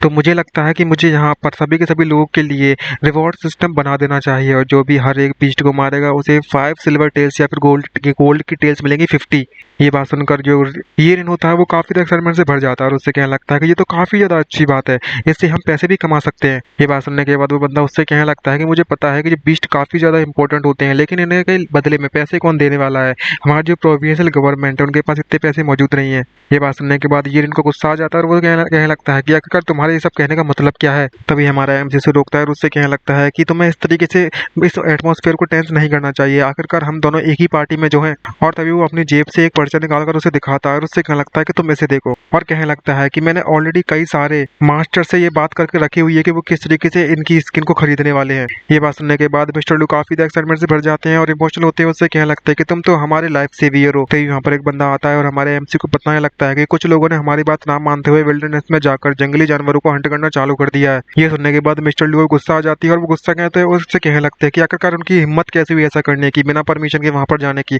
क्या उन्हें अपनी लाइफ की बिल्कुल भी चिंता नहीं है? हमने यहाँ पर उन बीस्ट के खिलाफ डिफेंड करने के लिए एक वॉल बना दी है, लेकिन वो यहाँ पर अपनी जान दाव पर लगाने में लगे हुए हैं बेमतलब। तभी हमारा एमसी उससे कहने लगता है कि कोई बात नहीं, कोई बात नहीं, तुम्हें तो गुस्सा करने की जरूरत नहीं है, मैं यहाँ पर उनकी मदद करने के लिए बैकअप भेज दूंगा। और वैसे भी हमें इस फॉरेस्ट के बारे में ज्यादा कुछ नहीं पता हुआ है, तो मैं खुद जाकर वहां पर देखना चाहता हूँ कि आखिरकार ये जो फॉरेस्ट है ना वो दिखता कैसा है, और हमें ज्यादा से ज्यादा जानकारी भी इकट्ठी करनी है। और वो लोग एक्साइटमेंट के मारे चलो चलते हैं कहने लगते हैं। और जब हमारा एमसी उन जंगलों पे पहुंचता है तो वो कहने लगता है कि ये जो देखो तो जरा ये पेड़ कितने ज्यादा गीगानेटिक है, कितने ज्यादा बड़े बड़े पेड़ हैं। और अचानक से उसे किसी चीज की आवाज सुनाई देने लगती है और तभी यहाँ पर उसके कुछ साथी आते हैं और उससे कहने लगता है कि हुओजिंग तुम यहाँ पर क्या कर रहे हो, जरा देखो तो था हमने किस तरीके से इस विल्ड बीस्ट को हंट किया है, मार दिया। और सिर्फ इतना ही नहीं बल्कि मैं इसके बदले में हमें 50 सिल्वर टेल्स या गोल्ड टेल्स मिलने वाली है। हम तो रिच हो गए, पैसा कमा रहे हैं बैठे बैठे। तभी हमारा एमसी कहने लगता है उसके ब्लड को देखने के बाद, शिट, क्योंकि जो विल्ड बीस्ट होती है वो ब्लड को लेकर काफी ज्यादा सेंसिटिव है। इससे इसके कारण जो बीस्ट टायर्ड है वो समय से पहले आ जाएगी। ये हमारे लिए बिल्कुल भी सही नहीं हुआ। हमें जल्दी से जल्दी रिट्रीट करना होगा, यहाँ से भागना होगा। और तभी लोग वापस पहुंच जाते हैं और कहने लगते हैं कि तुम जल्दी से दरवाजा खोलो, हम सभी को अंदर आना है। तभी उनके साथी उससे कहने लगता है कि होजिंग वापस आ चुका है, हमें दरवाजा खोल देना चाहिए उनके लिए जल्दी जल्दी। तभी अचानक से वो कुछ देखते हैं और कहने लगता है कि हम लोग ओपन नहीं कर सकते हैं इस गेट को, जरा वहां पर से देखो, वहां पर क्या आने में लगा हुआ है, तुम्हें पता भी है। और अगले ही पल दिखाया जाता है तो वहां पर विल्ड बीस्ट की संख्या बहुत ज्यादा बढ़ जाती है और वो हमारे एमसी की सेना पर अटैक कर देती है। इसको देखकर वो बंदा काफी ज्यादा डर जाता है और घबरा जाता है और वो सारे के सारे विल्ड बीस्ट उन लोगों पर अटैक करना चालू कर देते हैं। और तभी उसके पैर पर चोट भी लग जाती है, उसके कारण वो विल्ड बीस्ट उसे काट लेता है ना। और नीचे जितने भी स्टूडेंट होते हैं उन सभी के बैंड बजाने लगते हैं, वो सभी विल्ड बॉस उन सभी को मारना चालू कर देते हैं। तभी हमारा एमसी कहने लगता है कि तेरी हिम्मत कैसी हुई हमारे साथियों पर इस तरीके से अटैक करने की, और एक ही पंच में उस बिल्ड बेयर को दूर फेंक देता है और ये रंग को वहां पर चोट लग जाती है। तभी हमारा एमसी उस ये रंग के पास पहुंचे लगता है और उससे कहने लगता है क्या तुम ठीक हो। ये बंदा उसे कहने लगता है कि मैं बिल्कुल सुरक्षित हूँ, बल्कि मेरा जो घुटना है उसे पर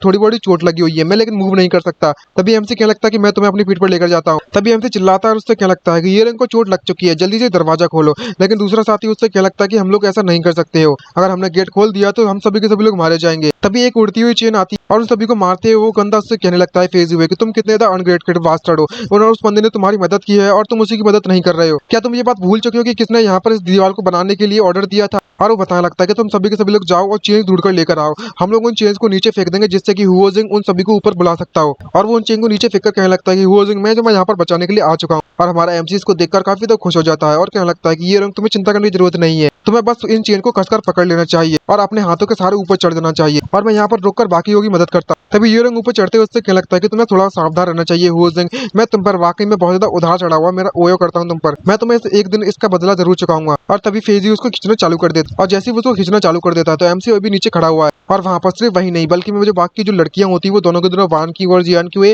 वो भी उन चेन्स को लेकर वहां पर आ जाती है और चेन को फेंकते हैं, उनसे कहने लगती है कि हम भी तुम्हारी मदद करने के लिए यहाँ पर आए हुए हैं, तो इनका इस्तेमाल करके ऊपर चढ़ सकते हैं। और वो उन चेन्स को नीचे फेंक देती है और सभी के सभी लोग ये देखकर काफी खुश होते हैं, उससे कहने लगता है कि फाइनली हम लोग बच गए। और जब लोग ऊपर चढ़ रहे होते तो विल्ड बॉस भी उन्हें देख लेते हैं और वह सभी के सभी लोग हमारे एमसी की चेन्स पर अटैक करना चालू कर देते हैं और उन्हें खींचे लगते हैं, जिससे कि बाकी के लोग गिरने के कगार पर पहुंच जाते हैं। तभी हमारा एमसी कहता है कि तुम सभी के सभी लोग टाइट पकड़ना, चाहे कुछ भी हो जाए चेन्स को मत छोड़ना। और देखकर कहने लगता है क्या शिट, हम लोग यहाँ पर मरने वाले हैं आज। तभी एमसी कहने लगता है कि तुम सभी के सभी लोग अपनी मार्शल स्पीड की पावर का इस्तेमाल करो और सारी पावर को अपने हाथों पर कंसंट्रेट करो। ये सुनने के बाद सभी लोग खुश हो जाते हैं और कहने लगते हैं कि तुम्हारा आइडिया तो वाकई में ग्रेट था, लेकिन वो विल्ड बोर और भी ज्यादा स्मार्ट होते हैं और वो उन चेन का इस्तेमाल कर वो भी ऊपर चढ़ने लगते हैं। भाई किस तरीके के जानवर है ये इंसानों की तरह ऊपर चढ़ने लगे। इसको देखने के बाद हमारा एमसी काफी ज्यादा शौक होता है और उससे लगता है कि आखिरकार जी क्या मजाक चलने में लगा हुआ है, ये विल्ड बोस है वो इतने ज्यादा इंटेलिजेंस कब से बन गए। और इस तरीके से देखते हैं वो सबसे पहले तो उनको शांत करते हैं, उससे लगता है कि तुम्हें पेन के करने की बिल्कुल भी जरूरत नहीं है, जब लोग हमारे क्लोज आ जाएंगे तब हम इन चेन्स को काट देंगे, जिसके बाद वो ऊपर से बहुत ज्यादा तेजी से गिरेंगे तो वो वहीं पर मारे जाएंगे। और तभी हमारे एमसी और बाकी के लोग उन चेन्स को बीच में से काट देते हैं, जिससे कि वो सभी विल्ड बोस जमीन पर गिर जाते हैं। अभी हमारा एमसी ऊपर पहुंच जाता है और वह विल्ड बोस वहां पर कुछ भी नहीं कर पाते। ये सुनते हुए देखते हुए फेजी उससे पूछ लगता है कि जो हुआजिंग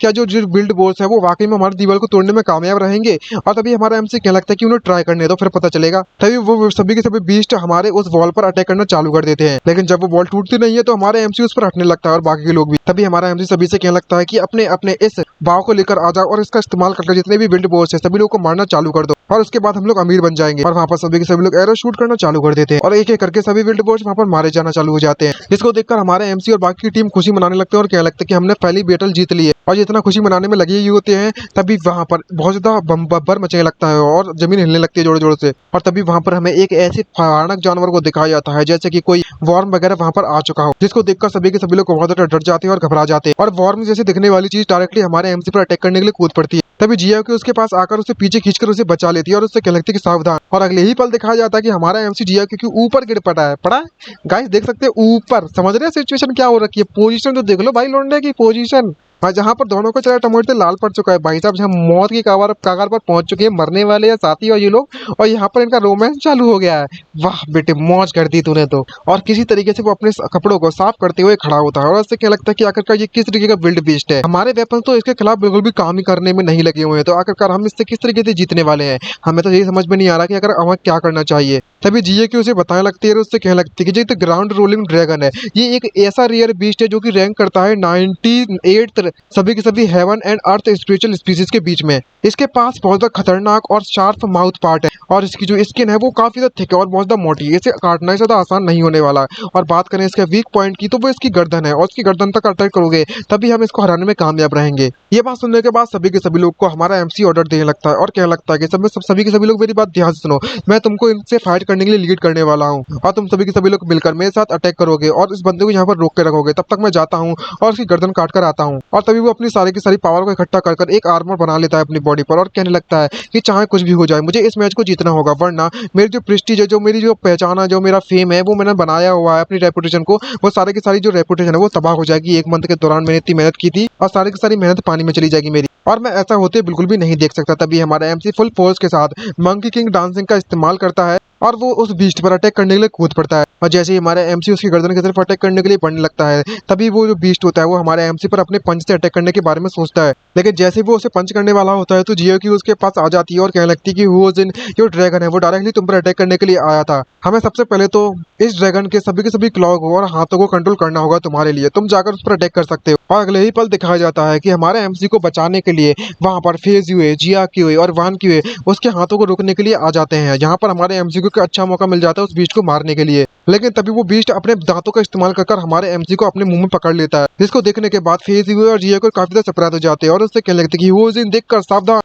तभी हमारा एमसी मन में सोचते हुए कहने लगता है कि मुझे इस मौके का फायदा उठाना होगा और जिस तरीके से ये अप्रोच करने में लगा हुआ है, मेरे पास जो हेवनली आर्मर है जो प्रोटेक्ट करने में लगा हुआ है उसकी प्रोटेक्शन काफी ज्यादा है। अब इस मौके का मैं अच्छे तरीके से फायदा उठाता हूँ और अपना सबसे ज्यादा पावरफुल अटैक करने वाला हूँ, जिसका स्ट्राइक रेट रहने वाली है 3000 kg स्ट्रेंथ। और जैसे वो उस पर पंच मारता है तो वो जो वॉर्म वाली चीज होती है वो जमीन पर गिर जाती है और वहीं पर ढेर हो जाती है और उसकी गर्दन से खून निकलने लगता है हमारे एमसी के एक पंच से। और वहीं पर पता चलता है कि वो वॉर्म जैसी दिखने वाली चीज वहीं पर मारी जाती है और दोस्तों में बढ़ जाती है। और इसे फाइट करने के बाद सभी लोग काफी ज्यादा थक चुके होते हैं और खुशियां मनाने लगता है कि आखिरकार हम लोग जीत चुके हैं। तब यूरंग उसे देखता है तो कहने लगता है कि अच्छा, तो अब समझ में आया कि आखिरकार जो हुओ जिंग है वो वाकई में इतना ज्यादा पावरफुल है, तो इसकी ट्रू स्ट्रेंथ ये थी। तभी हमें नाइट का सीन दिखाया जाता है, यहाँ पर सभी के सभी लोग चीयर्स वगैरह पार्टी वगैरह कर रहे होते हैं उस बीस्ट को मारने के बाद। तभी प्रोवियस लीडर उससे कहने लगता है कि मिस्टर हुओ, आपके द्वारा हमें जो फर्स्ट बीस्ट टाइड आई थी हम उस बैटल को जीतने में कामयाब रहे और आपने एक रियर बीस्ट को भी मारने में कामयाब रहे हैं। तभी हमारा हमसे कहने लगता है तुम्हारा बहुत बहुत शुक्रिया, जो हमारे जो मोरल है उसके कारण वो इसके कारण बहुत ज्यादा बढ़ चुका है। तभी एमसी जियान क्वीन और वैन क्यू की तरफ देखने लगता है और उससे कहने लगता है कि तुम मुझे कुछ ज्यादा ही फ्लर्टेड कर रहे हो, बल्कि मैं सारा का सारा जो क्रेडिट है वो इन सभी को जाता है, स्पेशली फेज हुए और जियान की हो, क्योंकि ये लोग इन लोगों ने मेरी जान बचाई थी उस वक्त। अगर ये लोग उस ड्रैगन को नहीं रोकते, उसके हाथों को अटैक को नहीं रोकते तो शायद मैं इनको हराने में कामयाब नहीं रहता। और यदि तारीफ सुनने के बाद वो दोनों की दोनों लड़कियां हमारे एमसी से पट जाती हैं। अब पट गई ना पटी वो तो हमें पता नहीं है, लेकिन अच्छी तरीके से बात तो करने लगी जो वान की जो भी है इसका नाम, और वो दोनों के लिए हमारे एमसी का धन्यवाद कहती हैं और तीनों के तीनों चीयर्स करने लगते हैं। जब हमारा एमसी उस लड़की के साथ व्यस्त होता है तभी तीसरी वाला टांगड़ा आने के लिए आता है और उससे कहने लगता है कि मिस्टर यूए, यहाँ पर ये सस्पेक्ट किया जाता है कि जो जेवलिन बक बिल्ड ड्रैगन है वो भी टाइगर स्पिरिट के साथ वो नंबर 12 बेकन टावर के पास दिखाई दिया है। और इस तरीके से देखने के बाद जो वैन की होती है वो काफी ज्यादा मुस्कुराती है और इतना ज्यादा क्यूट लग रही है तो ना मुस्कुराती हुई कि हमारा एमसी कदम फिदा हो जाता है। और उसकी बात सुनते हुए वो जो वैन की हुई वो हमारे एमसी से कहने लगती है कि वो सिंह ये काफी ज्यादा रेयर बीस्ट है, रैंकिंग करता है 75th सभी के सभी heaven and earth spiritual species के बीच में। तभी हमारा एमसी ये बात जानने के बाद काफी ज्यादा खुश होने लगता है और उससे क्या लगता है कि ये तो काफी ज्यादा मोर प्रीसियस चीज है ग्राउंड रोलिंग ड्रैगन के मुकाबले में, हमें जल्दी जल्द जाकर उसे चेक करना चाहिए, हमें चाहे कुछ भी हो जाए इसे हासिल कर ही रहेंगे। और तभी हमारा एमसी वान क्वीन, जिएक्वे और फेज हुए उसके पास पहुंच जाते हैं। तभी वान क्वीन एक चीज निकालती है और उससे कहने लगती है कि मेरे पास यहाँ पर लोटस वर्ड सेट के सीक्रेट मीन्स है जिससे कि हम रेयर बीस्ट को ट्रैक कर सकते हैं। और तभी वो एक चीज को जमीन पर गिराने लगती है और तभी उसी जमीन पर कुछ अजीब तरीके के निशान दिखाई देते हैं। इसको देखकर वो कहने लगती है कि ये तो वाकई में रियली डक बिल्ड ड्रैगन है, वो भी टाइगर स्ट्रिप्स के साथ। लेकिन देखकर इसे पता चलता है कि ये एक अडल्ट है, ना कि कोई बच्चा। और इसकी पावर के बारे में बात करें तो वो कम से कम 6th लेवल पर तो होगा ही हॉली स्पिरिट रियलमी के। क्या हम इसे हराने में कामयाब रहेंगे? तभी जियो की ये बात सुनने के बाद उससे कहने लगते हैं कि जो अडल्ट वाला बीस्ट होता है वो अपने मुंह से जहर थूकता है, यहाँ तक कि हमारा जो हेवन आर्मर है वो भी उसके जहर को रेजिस्ट नहीं कर पाएगा। तभी हमारा एमसी थोड़ा सोचते हुए उससे कहने लगता है कि वो वाकई में अगर अपने मुंह से जहर थूकता है तो ये काफी ज्यादा टफ होने वाला है। तभी वो सभी को ऑर्डर देता है, उससे कहने लगता है कि मैं चाहता हूँ कि तुम सभी के सभी लोग चेंज लेकर आ जाओ और उसके मुंह को बांध लेना जैसे उन पर अटैक करना चालू करें, और उसके बाद मुंह को बांधने के बाद हम सभी के सभी लोग एक साथ मिलकर उस बंदे पर अटैक करेंगे। ये बात सुनने के बाद जियो की थोड़ी चिंता दिखाने लगती है और उससे कहने लगती है क्या हमें वाकई में ये सब करने की जरूरत है इस तरीके से? हमारे लिए यही बेटर रहेगा कि हम लोग वापस वॉल की तरफ बढ़ जाते हैं और वहां पर उसका इंतजार करें। तभी हमारा एमसी उससे कहने लगता है कि चाहे कुछ भी हो जाए तुम्हें ऑर्डर को फॉलो करना होगा और मुझ पर भरोसा रखो, मैं तुम्हें सक्सेस करवा कर रहूंगा और मरने नहीं दूंगा तुम्हें। तभी वहां पर बहुत ज्यादा किसी गुर्राने की आवाजें आने लगती हैं और एक उड़ता हुआ लिक्विड उनकी तरफ बढ़ते हुए आने लगता है, जिसको देखकर हमारा एमसी सरप्राइज हो जाता है। तभी वो चिल्लाती है वैनकिंग और उससे कहने लगती है कुछ और नहीं बल्कि मैं ये डक बुली ड्रैगन का टाइगर स्ट्रिप्स है, वही जहरीला एसिड। और जैसे ही वो चीज उस दीवार पर जाकर गिरती है तो वो काफी ज्यादा बेकार होती है और हमारे एमसी इसको देखकर कहने लगता है कि हमें चाहे कुछ भी कर इस बंदे को यहीं पर मारना होगा। तभी हमें एक और डक जैसा दिखने वाले बीस्ट को दिखाया जाता है। इसका चेहरा तो डक जैसा है, बतख जैसा चेहरा है, लेकिन इसकी पीठ किसी ड्रैगन जैसी दिखने में लगी है, आई मीन वॉर्म जैसी। और तभी वो जो ड्रैगन जैसी दिखने वाली आई मीन डक जैसी चीज होती है ना, वो बीस्ट कहेंगे इसे। बीस्ट हमारे एमसी पे दोबारा से अटैक करने लगता है और वो जो लिक्विड वो वापस से उस पर थूक देता है, लेकिन वो तीनों के तीनों हार नहीं मानते हैं और वो वापस से उस पर अटैक करने के लिए कूद पड़ते हैं। तो गाइस इसको देखकर आपको एक पोकेमोन की याद आ रही होगी, अगर आपको नाम पता है तो कमेंट जरूर करना। और वो तीनों के तीनों यहाँ पर उसे मारने के लिए रेडी होते हैं और अपनी अपनी पोजीशन पर पकड़ लेते हैं और जैसे वो छोटे से बंदे को मारने के लिए तैयार होते हैं तभी एक बहुत बड़ी परछाई उन चारों लोगों को घेर लेती है, एक बीस्ट और वो तीनों के तीनों लोग। और पता चलता है कि यहाँ पर उससे भी बड़ा एक मॉन्स्टर मौजूद है, जिसको देखकर हमारा एमसी कहने लगता है कि अरे नहीं, यहाँ पर एक और ग्राउंड रोलिंग ड्रैगन यहाँ पर आ चुका है। तभी फेजियो से कहने लगता है कि तुम सभी से लोग जाओ और हुआजिंग की मदद करो, मैं इस ग्राउंड रोलिंग ड्रैगन को डिस्ट्रैक्ट कर उसकी मदद करता हूँ। और तभी वो इस ग्राउंड रोलिंग ड्रैगन पर अटैक करने लगता है और कहने लगता है कि तुम्हारा ओपोनेंट मैं हूँ, तुम मुझसे जाकर फाइट करो। इसको देखने के बाद उस ग्राउंड रोलिंग को बहुत ज्यादा गुस्सा आ जाती है बीस्ट को और वो हमारे फेजियो पर अटैक करने के लिए कूद पड़ता है, लेकिन हमारा फेजियो इस dragon I mean ground rolling dragon को दूर ले जाना चाहता है इस बीस्ट को, और वो भागना चालू कर देता है और वो बीस्ट उसका पीछा करने लगता है। और वह दोनों को दोनों लड़कियां जब हुआजिंग को देखती हैं तो वो उसकी तरफ देखते रह जाती हैं और कहने लगती है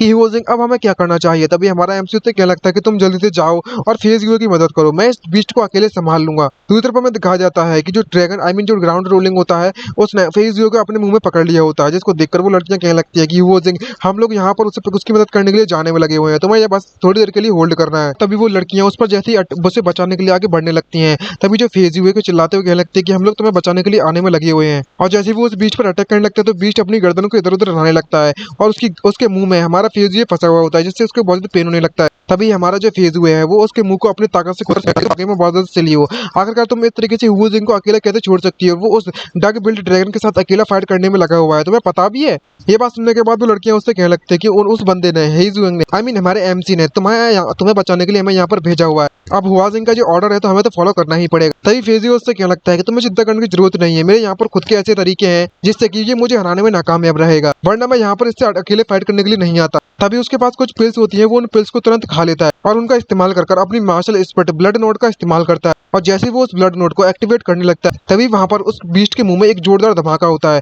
और उसी धमाके के साथ उसका मुंह वहीं पर फटकर उसके मुंह से खून लगने लगता है, जिसको देखकर वो दोनों सरप्राइज हो जाती हैं और बहुत ज्यादा खुश होते हुए कहने लगती है कि अब हमें यहाँ से चलना चाहिए। और जो बीस्ट होता है वो वहीं पर मारा जाता है फेजियो के द्वारा। तभी फेजियो के हाथ में हमें एक येलो कलर की पिल दिखाई जाती है और उससे कहने लगती है कि अरे नहीं, ये आखिरी पिल मेरे पास बची हुई है। और जो बीस्ट होता है वो यहाँ पर मरा नहीं है, उसका मुंह फटा हुआ है बस, और उसका फटा हुआ मुंह बहुत ज्यादा गुस्से में हो जाता है और वो फेजियो पर अटैक करने के लिए कूद पड़ता है। तभी फेजियो भी उस पर अटैक करता है अपने चाकू से, लेकिन ज्यादा फर्क नहीं पड़ता, लेकिन उसकी आंख को जरूर चोट पहुंचा देता है। और इस मौके का फायदा उठाते हैं फेजियो एक कोने में जाकर छुप जाता है और मन में सोचते हुए कहने लगता है कि ये बढ़िया मूवमेंट है मेरे लिए यहाँ पर छुपकर बैठने के लिए, वो लोग मेरी जान बचाने के लिए जरूर आ जाएंगे जब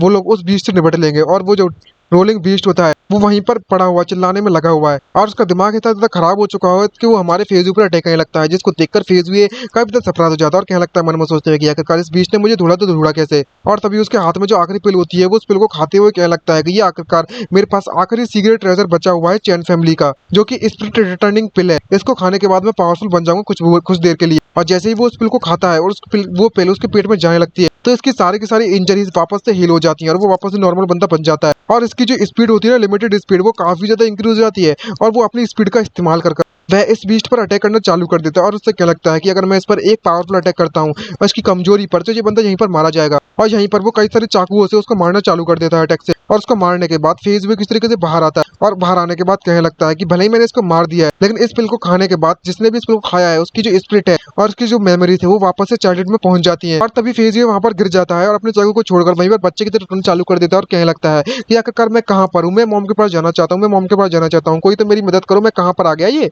दूसरी तरफ हमें उन दो लड़कियों को दिखाया जाता है जो कि हमारी एमसीयूज इनकी मदद करने के लिए आए हुए होते हैं और अपनी ट्विन सेट स्वॉर्ड टेक्निक का इस्तेमाल करते हैं उससे निपटने के लिए। दूसरी तरफ हमारा जो एमसी है वो चेन्स का इस्तेमाल करने लगता है ताकि वो किसी तरीके से, किसी प्रकार से इस डक जैसे दिखने वाले बीस्ट के चेहरे को ढक सके, जिससे कि वो और ज्यादा जहर ना थूक पाए ऐसे टाइप का। और वो उस डक के चेहरे को, मुंह को बांधने में कामयाब रहता है और कहने लगता है कि फाइनली अब मैं जाकर इस बीस्ट को मार सकता हूँ और तुम लोग जाओ और फेजियो की मदद करो। दूसरी तरफ दिखाया जाता है कि उस डक का चेहरा बंधने के बाद वो वहां से मूव नहीं कर सकता और वो इधर उधर अपने चेहरे को इधर उधर हिलाने लगता है ताकि वो उस चेन से बचकर निकल सके, लेकिन वो उस चेन से बचकर नहीं निकल पाता और थूकने में नाकामयाब रहता है अपने जहर को। और जब वो नहीं कर पाता ऐसा, तो वो डायरेक्टली हमारे एमसी पर कूद पड़ता है अटैक करने के लिए। और जब वो बीस्ट हमारे एमसी पर अटैक करता है तो हमारा एमसी उसके अटैक को देखने में कामयाब रहता है और उस अटैक को डॉज करने के लिए वो वहां से जंप कर जाता है, उसके हाथ पर चढ़ जाता है, लेकिन उसका हाथ जिस जगह पर टकराता है वहां पर एक जोरदार से वो एक गड्ढा बन जाता है और वो जगह टूट जाती है पूरी। और तभी हमारा एमसी उस पर जंप कर उसके सर पर चढ़कर उससे क्या लगता है कि तुम जितना मैंने सोचा था तुम मुझसे ज्यादा पावरफुल हो, तुम मुझसे ज्यादा पावरफुल हो तो मुझे लगता है,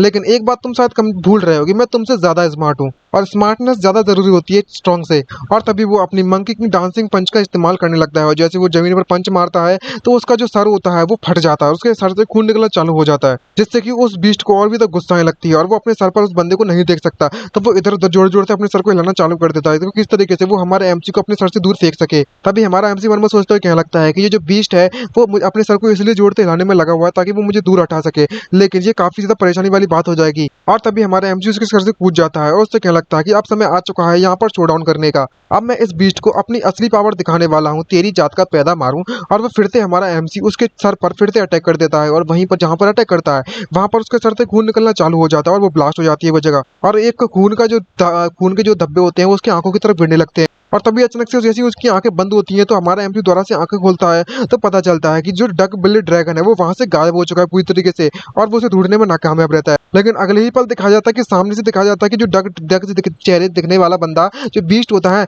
वो अपनी जान बचाकर वहां से भागने लगता है, क्योंकि हमारे एमसी ने इसकी ऐसी धोई होती है ना कि इसकी फटके 164 हो जाती होती है। जब हमारा एमसी उसे भागते हुए देखता है तो उससे क्या लगता है कि जो बीस्ट है वो मुझसे इतना ज्यादा डर चुका है कि वो यहाँ से भगने की कोशिश करने में लगा हुआ है, लेकिन मैं तो यहाँ से जाने नहीं दे सकता चाहे कुछ भी हो जाए। और तभी वो अपने मंकी किंग भैया को बुलाता है और उनसे कहने लगता है कि मंकी किंग जाओ और इस बीस्ट को यहीं पर निकल जाओ। तभी वहां पर मंकी किंग बाहर निकलता है और उस बीस्ट के सर पर एक जोरदार किक मारता है और इसी किक के साथ हमारा जो बीस्ट और एमसी होता है वो अपने उस बीस्ट के स्पिरिट स्पेस में पहुंच जाते हैं, duck build dragon spirit martial spirit space में, और वो दोनों को दोनों देखकर काफी ज्यादा सरप्राइज हो जाते हैं। तभी अगले ही पल दिखाया जाता है कि जैसे हमारा एमसी आके खुलकर सामने देखता है तो वो देखता है कि वहां पर दो अजीब तरीके के लोग खड़े होते हैं जो कि क्रोकोडाइल जैसे दिख रहे होते हैं, एक व्हाइट और एक ब्लैक। तभी एमसी देखकर उसे बोलने लगता है कि आखिरकार यह क्या चीज है, ये कोई डक बिल्ड ड्रैगन के मार्शल स्पिरिट है क्या, क्या इसको डक बिल्ड ड्रैगन नहीं होना चाहिए था। तभी जो व्हाइट और ब्लैक से दिखने वाले जो मॉन्स्टर होते हैं वो हमारे एमसी पर अटैक करने के लिए कूद पड़ते हैं। इसको देखने के बाद हमारा एमसी मंकी किंग से कहने लगता है कि शिट, ये सभी के सभी लोग हमें आउटनंबर करने में लगे हुए हैं, मैं यहाँ पर अकेला कुछ भी नहीं कर सकता। मंकी किंग, लगता है कि तुम्हें मेरी मदद करनी ही पड़ेगी। तभी हमारा मंकी किंग वहां पर फिर से आता है आगे और उससे कहने लगता है कि मुझे तुम्हारी मदद की बिल्कुल भी जरूरत नहीं है, मैं इन सभी से अकेले निपट सकता हूँ, ये काम तुम मुझ पर छोड़ दो, चिंता मत करो, चिल मारो यहाँ पर। तभी दूसरी तरफ मंकी किंग को दिखाया जाता है जो कि उन बीस्ट को निगलना चालू कर देता है अपने मुंह को खोलकर, वो अपने मुंह में खाना चालू कर देता है उन बीस्ट को। एक बीस्ट को जैसे वो खाता है तो दूसरा बीस्ट उसको देखकर डर के मारे भागना चालू करने लगता है, वहां से भागना। जब एमसी से देखता है कि इस बीस्ट को इस तरीके से शक करने में लगा हुआ है, चूसने में लगा हुआ है, तब वह काफी ज्यादा शॉक हो जाता है। तभी मंकी किंग उससे कहने लगता है कि ये काफी ज्यादा अच्छी बात है कि जो मार्शल स्पिरिट है वो काफी ज्यादा बेटर है उस हु मेई के मुकाबले में, मैं और चाहता हूँ इनको खाना। और दूसरे वाले डक बीस्ट की इतनी तो फट जाती है ना कि वो उसके सामने खड़ा भी नहीं रह पाता। और तभी मंकी किंग वहां पर अपनी स्पिरिचुअल स्पेस टेक्निक का इस्तेमाल करने लगता है, जिससे कि वो पूरी की पूरी उस डक के मार्शल स्पिरिट होती है उन्हें ऑब्जर्व करना चालू कर देता है और एक बवंडर टाइप का बन जाता है उसी के सहारे। और जो व्हाइट वाला होता है वो भी मंकी किंग के पास पहुंच जाता है और मंकी किंग और उसकी आंखें आपस में टकराती है। तभी मंकी किंग उस बीस्ट के हाथ को पकड़ता है और उसे पीटना चालू कर देता है और उसे पीटने के बाद उसे धुएं में एनर्जी में बदलकर खुद एब्जॉर्ब कर जाता है मंकी किंग उसे। और जब उन दोनों बीस्ट के मरने के बाद वो जो स्पेस होता है ना, स्पिरिचुअल स्पेस, वो कोलैप्स होना चालू हो जाता है, मतलब तबाह होना चालू हो जाता है। तभी मंकी किंग उसे बताता है, उससे क्या लगता है कि तुम मुझे जल्दी से पकड़ लो, हम इस जगह को छोड़कर जल्द से जल्द जाने वाले हैं वैसे भी। और इस बीस्ट को मारने के बाद फाइनली हमारा एमसी चैन की सांस लेता है और कहने लगता है कि मुझे इतनी ज्यादा मेहनत लगी थी, मुझे इसे हराने में ज्यादा समय तो नहीं लगा, लेकिन मैंने बहुत ज्यादा स्ट्रेंथ का इस्तेमाल कर लिया है और मैं पूरी तरीके से थक चुका हूँ। और स्पिरिट के साथ फाइट करना वाकई में बहुत ज्यादा थकाने वाला काम होता है। दूसरी तरफ हमें दिखाया जाता है जहाँ पर फेजियो को बचाने के लिए वान क्विन और जियान क्वे उसको लेकर आ गई होती हैं और कह रही होती है हम लोग फेजियो को वापस लेकर आ चुके हैं। तभी हमारा एमसी उसको देखता है तो उससे क्या लगता है कि ये तो काफी ज्यादा ग्रेट बात है, क्या तुम लोग यहाँ पर सुरक्षित पहुंच चुके हो। लेकिन जहाँ पर जो फेजियो होता है वो अपने बचपन की यादों में पहुंच चुका होता है और वो कह रहा होता है कि मॉम डैड आप कहाँ पर हो, मैं कहाँ पर हूँ, मैं आपका इंतजार करने में लगा हुआ हूँ। ये देखने के बाद वो दोनों कंफ्यूज होते हैं। तभी जिया को हमारे एमसी जियान की हमारे एमसी को बताने लगती है कि इसने एक अपने फैमिली के ऐसे ट्रेजर का इस्तेमाल कर लिया जो कि चैन फैमिली से था। उसको खाने के बाद वो काफी पावरफुल बन गया और उसका इस्तेमाल करके उसने ग्राउंड रोलिंग ड्रैगन को मार दिया था, वो भी अपनी पावर का इस्तेमाल करते हुए। लेकिन उसके बदले में इसकी जो दिमाग की हालत है वो खराब हो गई थी और वो वापस से अपने बचपन की हालत में पहुंच चुका है। इसकी बात सुनते हुए हमारा एमसी वहां पर रोना चालू कर देता है और काफी ज्यादा इमोशनल हो जाता है हमारे एमसी। और तभी कहने लगता है कि किसी तरीके से हमने इस बैटल को फाइनली जीत लिया है, अब हमें वापस से वॉल की तरफ लौटना होगा। और अगले ही पल दिखाया जाता है कि वे सभी के सभी लोग उस वॉल की तरफ पहुंच जाते हैं। और इसी वॉल के पहुंचने के साथ इस पार्ट की मैं यहीं पर एंडिंग करना चाहता हूं। उम्मीद करता हूं कि आप सभी को हमारी वीडियोस अच्छी लगी होंगी। वीडियोस अच्छी लगी हो तो चैनल को सब्सक्राइब, वीडियो को लाइक करना मत भूलिएगा। और गाइस मैं आपको एक और बात बताना चाहता हूं कि यह इस सीरीज का लास्ट एपिसोड है। तो इस सीरीज का जो नाम है my way to turn the tide, अगर इस सीरीज के आगे के पार्ट अगर आप सभी को मिलते हैं तो आप मुझे डिस्कॉर्ड ज्वाइन कर आप वहां पर मेरे साथ डिस्कस कर सकते हो। अगर कोई भी सीरीज का आगे के पार्ट मिल रहे हैं तो वहां पर आप मुझे बता सकते हो। कमेंट में देखना थोड़ा मुश्किल हो जाता है, आप लोग लिंक्स नहीं शेयर कर पाते हो, तो अगर आप डिस्कॉर्ड यूज करते हो तो मैं उम्मीद करता हूँ कि आप लोग डिस्कॉर्ड ज्वाइन कर मुझे वहां पर सजेशन दे सकते हो और मैं अभी आपसे वहीं पर पूछ सकता हूँ कि ये सीरीज एक्सप्लेन हुई है या फिर नहीं हुई है। तो ये सीरीज को हम यहीं पर खत्म करते हैं क्योंकि इसके बाद कोई चैप्टर्स नहीं बचे हुए हैं। तो मैं उम्मीद करता हूँ कि आप अभी तक की सीरीज की जो जर्नी थी आपके साथ वो काफी ज्यादा अच्छी रही होगी और आपको भी ये सीरीज काफी ज्यादा पसंद आई हो। तो उम्मीद करता हूँ कि ये सीरीज आप सभी को पसंद आई हो। तो आज के लिए इतना ही, मिलते हैं नेक्स्ट वीडियो में। बाय बाय, सी यू नारा एंड साइनिंग आउट। तो गाइस अपना ख्याल रखिएगा, जल्दी मिलेंगे एक नई सीरीज के नए पार्ट के साथ। Bye bye.